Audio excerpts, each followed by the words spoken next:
Já está gravando? Tá, né? Sim. Perfeito. Então vamos lá. Om Ajnanatimirandasya Gyanam Janam Shalakaya Chakshurumilitayena Tasmai Shri Gurave Namaha.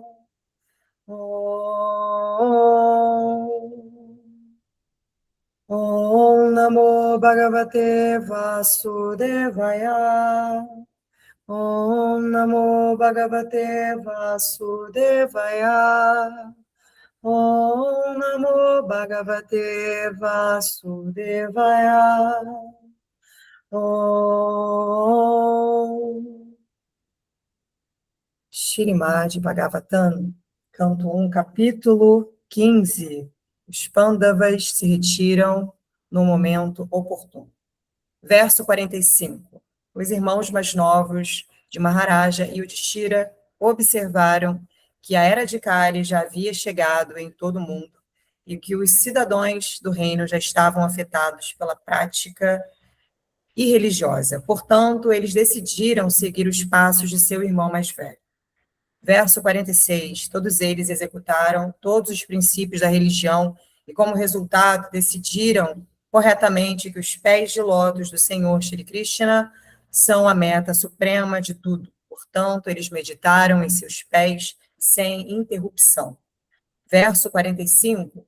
Os irmãos mais novos de Maharaja e Yudhishthira observaram que a era de Kali já havia chegado em todo o mundo e que os cidadãos do reino já estavam afetados pela prática irreligiosa. Portanto, eles decidiram seguir os passos de seu irmão mais velho. Verso 46. Todos eles executaram todos os princípios da religião e, como resultado, decidiram corretamente que os pés de lótus do Senhor Shri Krishna são a meta suprema de tudo. Portanto, eles meditaram em seus pés sem interrupção. Hare Krishna. Eu vou ler o sânscrito. Verso 45. Sarvetam anonirjagmur bhatara kritanishchaya kalina dharma mitrena trishvas prishta prajabhuvi. Verso 46. Tesadu krita sarvartha gyadvat yantin kamatmana manasadharayam asur vaikunta charanambujam.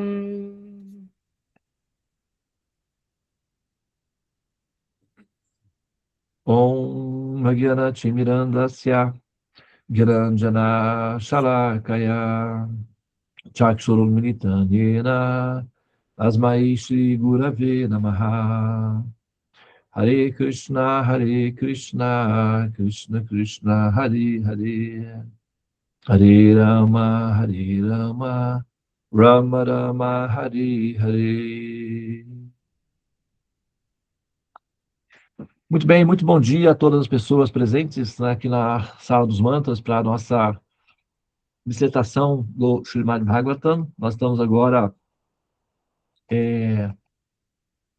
Muda para mim, por favor, para o português, para a tradução. Agora a gente vai fazer, então, a análise, né, que é a dissertação do mantra em si. Nós estamos lendo o canto 1 do Srimad Bhagavatam. Srimad Bhagavatam, Srimad significa belíssimo. Bhagavatam, as belíssimas descrições acerca das lilas do Senhor Supremo. Atividades pessoais da pessoa suprema enquanto ela transita na Terra para deixar ensinamentos, reformas culturais, bem como também remédios, né, para manutenção da gestão emocional da humanidade, para que os seres humanos que vão liderar ou orientar os demais tenham condições de fazê-lo de maneira produtiva, de acordo com o Dharma, cuja meta final é a liberação do ser do ciclo do samsara, dos repetidos nascimentos e mortes. Então, Srimad Bhagavatam, as belíssimas descrições das atividades pessoais da pessoa suprema. Os Pandavas se retiram no momento oportuno. O capítulo é o 15, o 15º capítulo. os versos 45 e 46, né?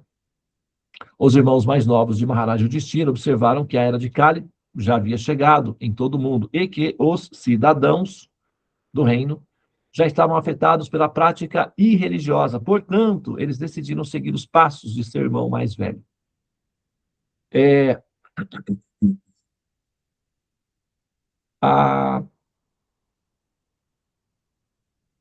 Se nós formos levar em consideração os eventos que indicavam o advento da Era de Kali, na verdade,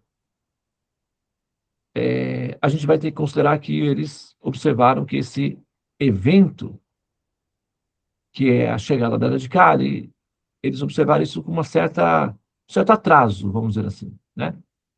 Porque o simples fato de Yudhishthira, né, aliás, Yudhishthira, por exemplo, foi um dos responsáveis por essa guerra. Né? Por quê? Yudhishthira, ele,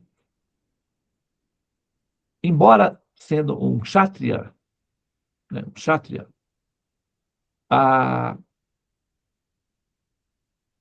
para a classe dos kshatriyas é autorizado certas atividades que não são autorizadas, por exemplo, para brahmanas. Jogos de azar, por exemplo, com apostas, são proibidos para brahmanas. Quem são os brahmanas? Os professores, os líderes, os mestres. Eles não devem praticar jogos de azar, que costuma dar problemas isso daí. Incentiva também a desonestidade.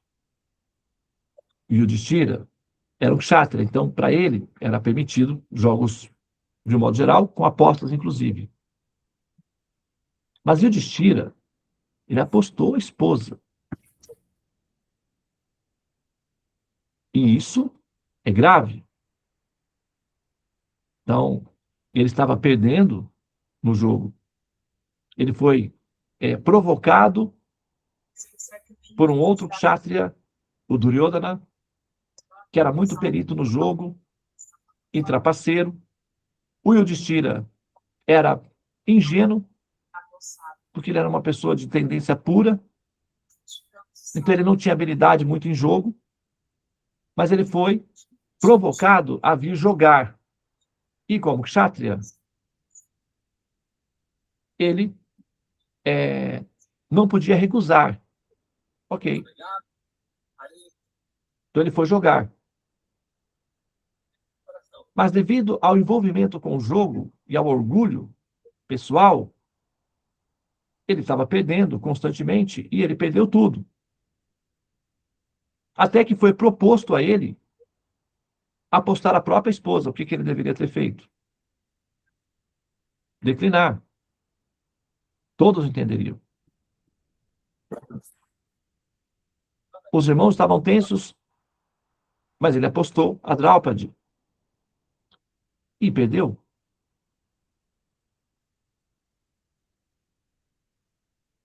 Então, no que ele perdeu, a Draupadi foi requisitada. E ele foi publicamente humilhado. E por conta de que a Draupadi, os vencedores foram tomar posse do espólio, a própria Draupadi resistiu. E disse que aquela aposta era irregular. Aquela aposta era ilegítima. E que ela não foi consultada para ser oferecida. E ela não era a esposa apenas do Yudhishthira. Ela era a esposa dos Pandavas. Então, aquela aposta era ilegítima porque a proposta não tinha sido feita por todos os esposos, maridos, mas apenas um. Então, que ela declinava da legitimidade da aposta. E quando os vencedores tentaram tomá-la à força, começando a puxá-la pela roupa, as roupas dela começaram a se soltar e ela abriu as mãos e se rendeu ao Senhor Supremo, pedindo proteção. E por mais que eles puxassem o sari e a roupa da Draupadi, nunca terminava. O próprio Bhishma Deva estava presente na sala. Ele poderia ter se apresentado e se protestado contra aquele comportamento, mas ele se manteve em silêncio. Então, a presença da Kali Yuga não se deu exatamente no momento da saída de Krishna. Ela já estava em andamento muito tempo antes. O próprio ato de Duryodhana tentar matar os Pandavas, criando uma casa inflamável, facilmente incendiável, para que eles fossem residir dentro dela, e isso geraria a morte deles, já indica a presença intensa da Kali Yuga.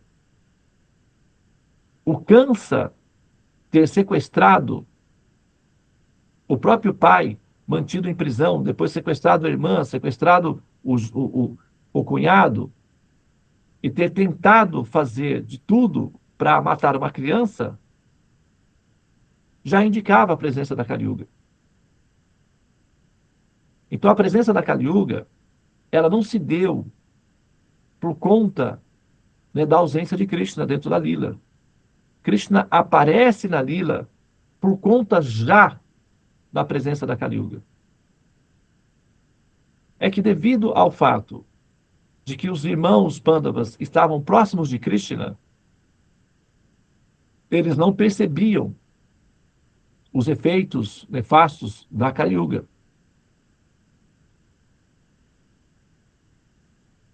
Envolvendo o processo todo. Então, os Pandavas, muito embora eles, né, sejam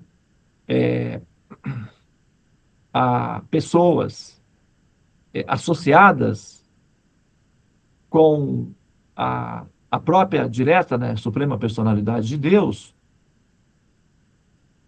às vezes se comenta assim, mas eles eram pessoas íntimas de Krishna e passaram o exílio na floresta. Então, Krishna não dá a proteção integral. Porque se eles eram parentes queridos de Krishna, tiveram que passar pelo exílio na floresta, então qual que motivação eu teria para orar a Krishna e pedir a ele abrigo? Se eu, que não sou intimamente relacionado com ele, posso ver que aqueles que foram intimamente relacionados com ele tiveram que se exilar na floresta, o que dirá de mim, então, por que eu deveria me abrigar em Krishna? Já que os parentes pessoais tiveram que abandonar suas casas e se abrigar na floresta. Né? Alguém pode levantar essa questão. E é autêntica. Só que há que se lembrar que o amor não é cego. O amor não é cego. Se você, por exemplo, tem 2 filhos, tá?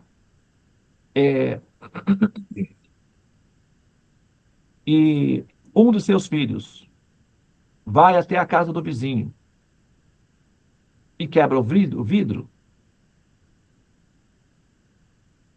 esse vizinho vem até você e exige reparações. O seu outro filho, que não tem esse comportamento um pouco mais assim, vamos dizer, hiperativo, tem um comportamento mais suave, mais educadinho, etc. Então, a sua tendência e se esse menino, que é normalmente calmo e educado, não tem comportamento hiperativo, for acusado, você naturalmente vai protegê-lo, defendê-lo. Mas se o outro filho, que tem atitudes um pouco mais intempestivas, né, mais ousadas, for denunciado pelo seu vizinho, naturalmente o que você vai fazer? Corrigir o seu filho. Isso é o que se faz, normalmente. É o que se espera. Então, é, se vocês observarem, esse exílio pelo qual eles passaram, também tem a ver com ações praticadas por eles mesmos, tá? A, a rainha, a Kunti, era uma grande devota do Senhor Supremo na fase madura. Na fase inicial, ela estava apenas aprendendo sobre a vida. E ela entregou uma criança, que era dela, para ser educada por outras pessoas. Então, ela abandonou uma criança. Isso gera karma, né? Depois, o Yudhishthira apostou a própria esposa numa rodada de jogos e perdeu. Isso gera karma, gerou constrangimento para Draupadi. E por conta do constrangimento da Draupadi, surgiu a batalha, a guerra de Kurukshetra. Eles foram exilados. Para poder manter a Draupadi, o acordo foi: mantemos a Draupadi e aceitamos o exílio. Então eles foram exilados por conta das próprias ações, não pela desproteção de Krishna. Krishna continuou dando proteção. Inclusive, deu a eles a Shakti necessária para que eles conseguissem passar pelo exílio com dignidade. Num evento específico, que foi comemorado recentemente, inclusive, Krishna presenteou essa família. Krishna, em algum momento, foi visitá-los no exílio. Eles não podiam ser reconhecidos ou identificados. O acordo era que, durante o exílio, se eles fossem descobertos onde estavam, automaticamente eles perderiam o direito ao reino. Era um acordo. Então, Duryodhana estava sempre mandando soldados, espiões, para poder encontrar onde eles estavam. Eles se mantiveram escondidos, muito bem escondidos, durante 14 anos. Mas Krishna sabia, como sendo o Paramatma, onde eles estavam.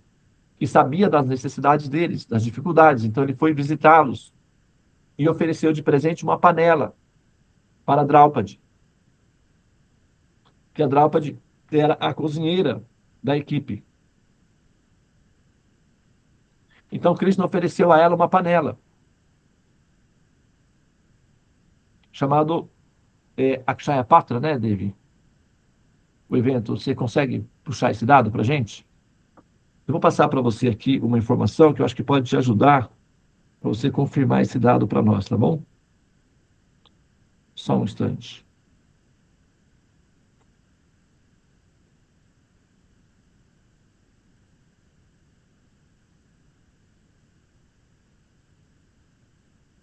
Akshaya Patra.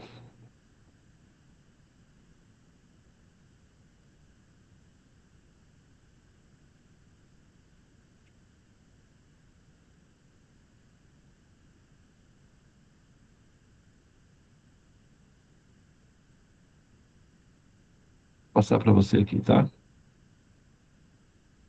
Aí você puxa esse dado Akshaya Patra só para a gente poder, né, mostrar aqui.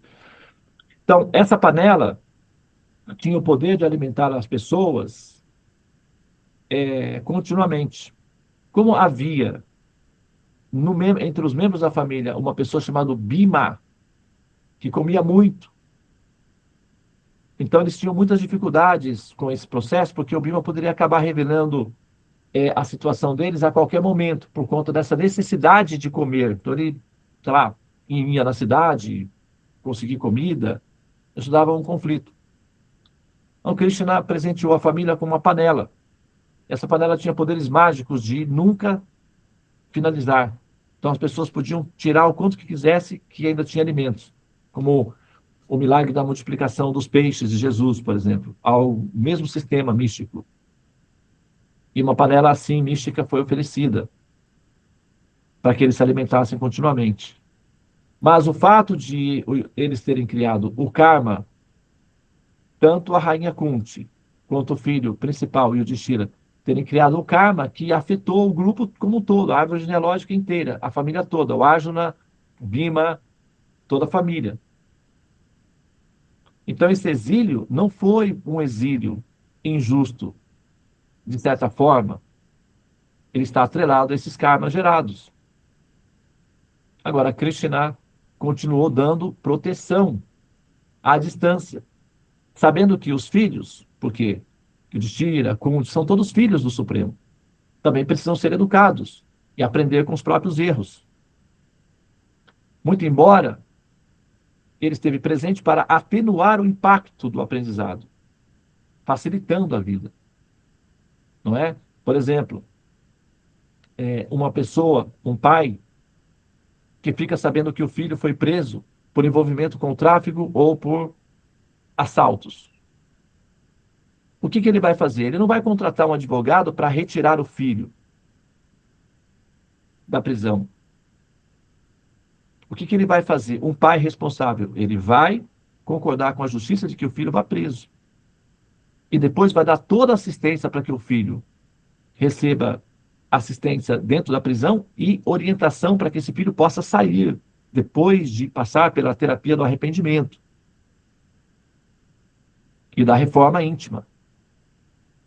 Então, esse pai não vai abandonar esse filho na prisão, mas ele não vai fazer truques para que esse filho não passe por correção.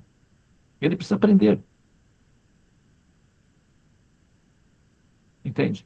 Então, essa é o que se espera de um pai responsável. Ok?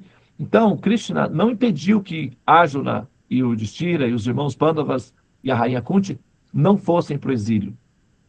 Ele permitiu que o exílio fosse aplicado. Mas ele não os abandonou. Então, o que nós temos que fazer? Prestar atenção nas nossas ações para merecer a proteção divina. Então, nós temos que ter atitudes de criar bons karmas ou ter comportamento condizente moral e comportamento social que seja condizente com uma pessoa que possa ter a liberdade de aproximar-se do Senhor Supremo em busca de abrigo e proteção. Esse é que deve ser, né, assim, é difícil? Não é difícil. Não é fácil, não. É uma batalha. Você sabe. A gente sabe.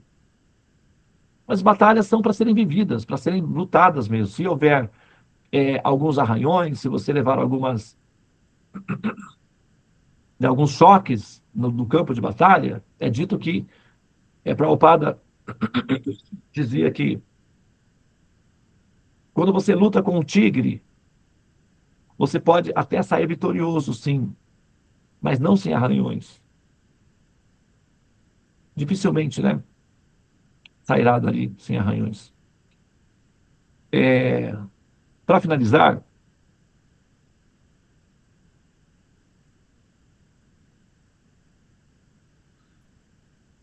fechei o microfone aqui sem avisar. Então, para finalizar, olha só, a análise aqui, né? Os cidadãos do reino já estavam afetados pela prática religiosa, ou seja, o hábito da religião estava se alastrando, mas ele já estava em andamento antes do advento de Krishna. É que a presença de Krishna ameniza os impactos. Então, a presença de Krishna nas nossas vidas ameniza as relações de reações kármicas que nós teríamos que viver naturalmente sem a presença dele, mas não neutraliza absolutamente, porque nós precisamos de algumas correções, infelizmente, até que a gente consiga ter uma postura adequada para não gerar mais karmas ruins. Isso requer conhecimento. O sadhana dilui os nossos karmas. É como reduzir a pena por bom comportamento no sistema presidiário. O sadhana reduz os nossos karmas. Mas, ao mesmo tempo, a gente deve procurar reduzir a incidência de criar novos karmas. Nós temos que aprender a refrear a nossa mente, os nossos sentidos, a nossa fúria kármica, antes que ela se ative, para não gerar novos karmas. Porque o nosso apelo ao Senhor Supremo por abrigo e proteção é autêntica quando nós, ao mesmo tempo, nos preocupamos ou nos poupamos de nos envolver em novos karmas. Porque senão o Senhor Supremo passa a ser um empregado para ficar enxugando gelo. E, de repente, ele não está afim de fazer isso. Pode ser até que ele tenha razão de não querer fazer isso. Por que nós mereceríamos ter um funcionário de um padrão tão elevado como Deus para ficar corrigindo as nossas falhas pessoais enquanto nós somos negligentes em relação a elas? Será que ele tem realmente a obrigação de sê-lo? Tem que ver, né? Ok? Então, todos eles executaram todos os princípios da religião e, como resultado, decidiram corretamente que os pés de lótus do Senhor Sri Krishna são a meta suprema de tudo. Portanto, eles meditaram em seus pés sem interrupção. Sem interrupção significa que é uma integração plena. Né? Essa integração plena, essa decisão, tomar essa decisão dessa integração plena, requer essa compreensão interior, que a ausência do Senhor Supremo na nossa vida faz com que a Kali Yuga pese sobre nós.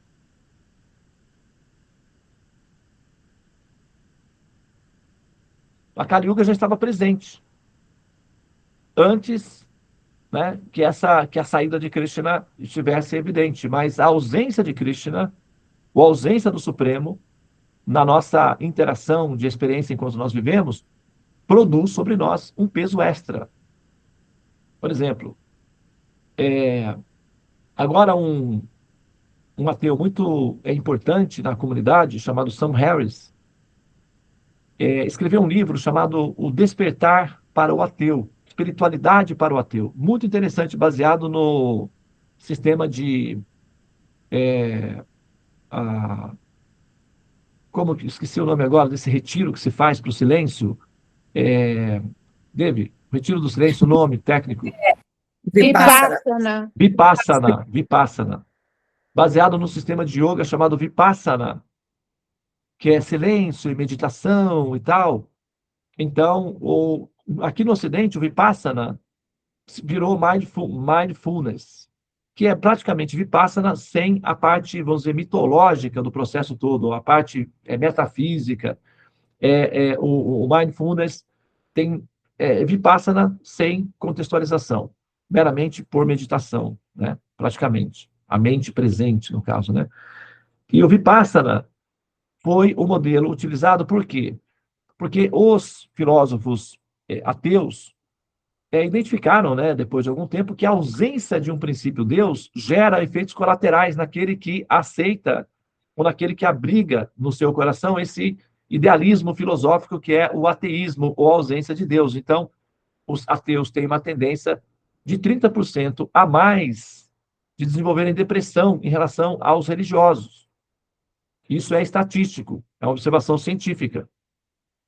Que normalmente os ateus têm uma predisposição maior à depressão do que os religiosos, porque os religiosos têm esse campo, ele tem essa instância onde ele pode, apesar das dificuldades, ter esperança de que tem alguém olhando por ele.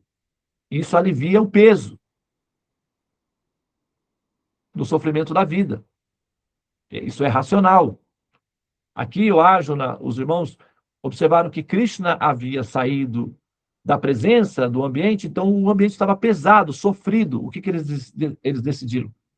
Desistir da vida, porque já não estava compensando. E a desistência deles se dá através do processo, né? Aí sim, Dave, vamos trazer de volta. Fez aquela correção no vídeo que nós pedimos, do errinho que eu chamei de Sulek, chamando. Como é que chama a Salekama. Salekama? Foi feita a correçãozinha lá? Foi anotado direitinho? Eu Verifica depois, vou tá? verificar com as meninas. Tá. Tá, verifica direitinho se foi feitas as anotações. Já faz uma anotaçãozinha para a gente não esquecer aí, porque senão vai ficar errado lá no vídeo, tá bom? E aí passa no vídeo errado. Eu fiz uma aula falando sobre um princípio que é uma eutanásia, né? Uma espécie de decisão pessoal de saída da vida, e chamei de Sulek Shaman, mas não é a Salakaman. Né? Eu me enganei nesse texto e acabei falando de uma forma porque eu me confundi com o nome, né, de uma pessoa. Isso é o nome de uma pessoa. Mas essa técnica, por favor, Devi, o nome técnico da técnica, Salakaman. Salekana. Salekana. É. Salekana. Eu convivi muitos anos com um indiano que trabalhava junto comigo, chamava Soleman e o Solekaman. Então, esse nome não sai da minha cabeça. Salekana. É a técnica utilizada pelos yogis, que é a técnica da decisão pessoal da saída. Salekana. E aqui, a família decide sair da vida.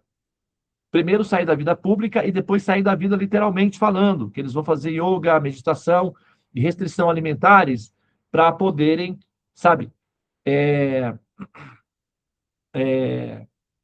assim, deixarem a vida terrestre, a vida terrena. Então, a ausência da presença de uma pessoa a quem nós nos abrigamos gera mais medo e tendência à depressão. E a comunidade de ateus percebeu isso, e eles precisavam de um substituto para Deus. E nesse caso, eles encontraram no Vipassana esse substituto, que é a meditação, a mente presente, a autorreparação. Então, a espiritualidade para ateus, novamente um produto védico. Os Vedas acolhem o ateísmo. O budismo, praticamente, ou mayavadismo, praticamente assim, ateísmo. Só que, como todas as almas são partes integrantes do Supremo, essa classe de pessoas também recebe acolhimento e tratamentos e cuidados. Então, a eles é oferecido, né, a ideia do impessoal, bem como também os tratamentos imediatos, como yoga, esse método que é o método de Vipassana, que é onde as pessoas que não têm acesso a Deus, propriamente falando, ou a pessoa suprema diretamente, possam se utilizar de recursos que são atenuantes para aliviar a pressão da ausência da relação com Deus. O que é, assim, normal se a gente levar em consideração que um governo ele tem que oferecer condições dignas de vida até mesmo para os seus oponentes, para os seus adversários, não é? Para a oposição. Então, mesmo que hajam os ateus ou as pessoas impotentes a ponto de se relacionar diretamente com Deus, a pessoa suprema deve dar assistência a todos eles, de forma digna. E para os ateus e pessoas impotentes, o impersonalismo e o ateísmo recebem os tratamentos através do sistema de yoga ou através do sistema de filosofia impessoal. Há aqueles que são íntimos, amigos pessoais, a eles é oferecido, então, o sistema de Vaishnavismo, que é o que nós estamos elaborando aqui. Mas todos são assistidos, ninguém fica sem assistência. Tá? Então, o Sam Harris, que é um ateu importante na comunidade mundial, escreveu um livro, Espiritualidade para Ateus, baseado no sistema de Vipassana. Os ateus são muito, assim, ligados ao budismo. O budismo é um tipo de filosofia que atrai muito a mente dos ateus, justamente por não ter a obrigação de admitir um Deus pessoal, presente. E, basicamente, é Vedas, né? É conhecimento védico. E está tudo bem, faz parte da interação de grupo, né? E aqui, nesse caso, é o que a gente está vendo. Os Pandavas perceberam a ausência de Krishna, e o peso da ausência de Krishna gera medo, ansiedade e depressão. O peso da ausência de Deus gera medo e ansiedade e depressão. Então, normalmente, a distância, o isolamento, o vazio existencial também está relacionado com uma certa um certo vazio, um certo isolamento, uma certa não percepção da presença de um ideal divino ou de uma presença divina. Não necessariamente, obrigatoriamente, que isso seja apenas isso. Mas a ausência de uma relação de inspiração divina leva as pessoas à depressão, ao medo e à ansiedade, sim. Contribui para que isso aconteça. Doenças, né, a falta de hormônios no corpo, a falta de vitaminas, a falta de alimentação, uma vida desregulada, regrada a excessos de abusos psicológicos internos ou de drogas, etc., também levam a essas questões. Tá? Mas aqui está um quadro evidente de que, né, a ausência de um princípio divino aumenta a tendência da pessoa a se sentir isolado e melancólico. E, como parâmetro, né, de dado científico, nós temos aí, né, o Sam Harris, que é um dos principais expoentes do ateísmo no mundo, ele é uma personalidade mundial, acabou de escrever um livro para orientar os ateus a como sofrer menos o impacto psicológico do ateísmo, porque o ateísmo é um pouco estéril, né? Então, não tem substância de Ananda. E aí, como é que faz para repor um pouco de Ananda para que a pessoa consiga ir adiante na vida ateísta? Meditação. Para poder gerar Ananda. Mesmo não havendo Deus, a meditação produz Ananda. Então, é um benefício que o Senhor Supremo oferece para aqueles que não querem ter relacionamento com ele, mas que precisam de Ananda, para sobreviver até. Então, é oferecido o sistema de yoga, né, no caso. Tá bem? Muito bem. E o que os Pandavas foram fazer? Se retiraram para quê? Para fazer yoga, para praticar yoga. Meditar, se preparar para sair. Salekana. Ok? Muito bem, então eu vou pausar aqui, tá? Muito obrigado pela atenção. Namastê.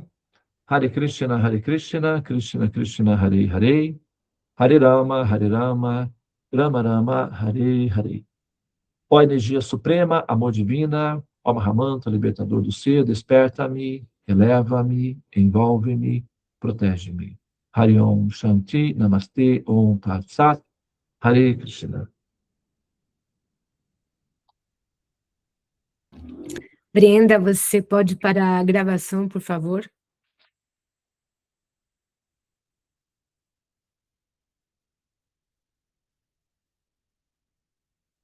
Brenda?